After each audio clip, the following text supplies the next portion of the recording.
So we're coming to the end of the Constitution Act, but we're not there yet. We're still looking at federal provincial distributions of powers. We finished off looking at sections 91 and 92 in general. Note that 92A deals with non-renewable natural resources, forestry, and electricity. This is an amendment coming from 1982, so we will come back to this in later on in the course when we're dealing with the 1982 amendment to the Constitution. Section 93, education. Education is a provincial responsibility with the exception of some significant features dealing with religious minority groups. Now, I'm not going to read all of that. You go through section 93. Just let me take you through the basic logic here. So 93 is education is basically a provincial responsibility, but there are certain restrictions on this provincial power. And this goes back to politics and society in Canada in the 1850s, 1860s. 92.3 mentions that all education rights extended to Roman Catholics in Ontario also extend to Protestants in Quebec. So you're getting into religious issues here between Catholics and Protestants. Now, appreciate that at this time in the 1860s, public education, most public funding for schools went all the way through high school. And there's a balance of interests here between Ontario and Quebec and between Roman Catholics and Protestants. And this was a great division, a social division between people back then. 93.3, where a separate school system exists, meaning a religious school system, any provincial act detrimental to the system may be appealed to the Governor General in Council. So there was in Quebec, with a majority Roman Catholic population, there would be a minority English Protestant population that would have provincial funding from the government of Quebec for that Protestant education system. Likewise, in Ontario, where Catholics and French Canadians were the minority, the provincial government in Ontario would have responsibility for funding separate Roman Catholic schools. So 92.3 says that where if and when a provincial government was to act detrimentally to the religious minority in that province, that religious minority had the right to appeal the detrimental discriminatory provincial legislation to the Governor General and Council, meaning the federal cabinet and the federal government. And then 93.4 gives the federal power the right to demand a change in the provincial law discriminating against the religious minority. And if the province refuses to make a remedy, if the province refuses to change its policy, the federal government has a power to make remedial education legislation to protect the religious minority. So this is a significant federal power to deal with education policy in provinces. It's listed as religious rights here, and it was, but I appreciate that that language is involved.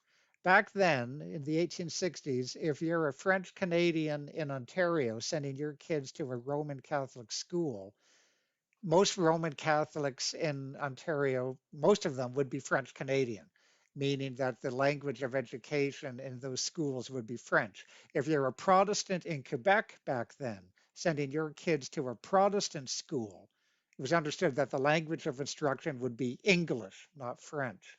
So there's a clever balance here that the federal government and Macdonald are imposing. That if, again, now if Quebec moves to penalize English Canadians, English Protestants in Quebec, then it was likely that Protestants in Ontario would be moving to penalize the French Canadian Catholic minority, and both of them would have the right to appeal to the federal government. This became quite contentious in Canada in the 1890s and into the first decades of the 20th century. It's faded since then, but the provisions are still there. And again, read Russell on the politics of all of this. Section 94.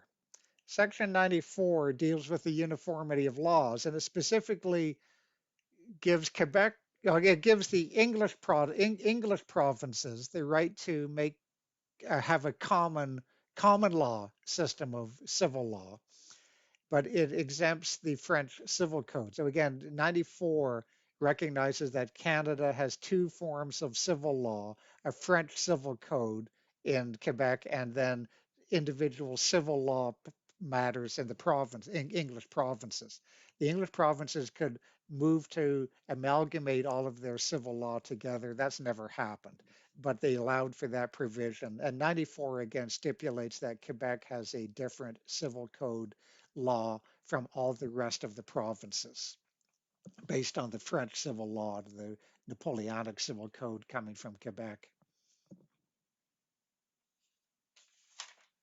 95, Section 95 makes agriculture and immigration concurrent policies. Both federal and provincial governments have the jurisdiction to regulate and manage agriculture and immigration, but the federal power is paramount. If and when there's a dispute between the two, between provinces and the federal government, the federal law is superior. Sections 96 to 101 deal with judicature, as it's known, judicial administration. So take a look at that. The key point here is Section 101. Section 101 gives the federal parliament the power to create a Supreme Court for all of the country. It's interesting that in 1867, Canada did not get a Supreme Court, and the Fathers of Confederation didn't think it was necessary at that time. But they gave the federal parliament the power to establish a Supreme Court, and that came in 1875. But that was one of the cases that had led to the one and only British instance of possibly using reservation and disallowance, because the British government feared that if Canada had the Supreme Court with where there would be no further appeal to the British High Court of Empire. That would interfere with a British court's jurisdiction.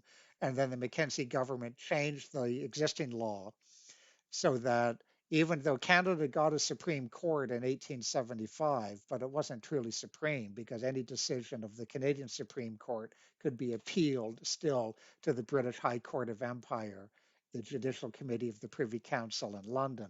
And that's where that Edwards case dealing with whether a woman could be appointed to the Senate, that's why that still went to the British High Court as late as 1929. A few others to note here.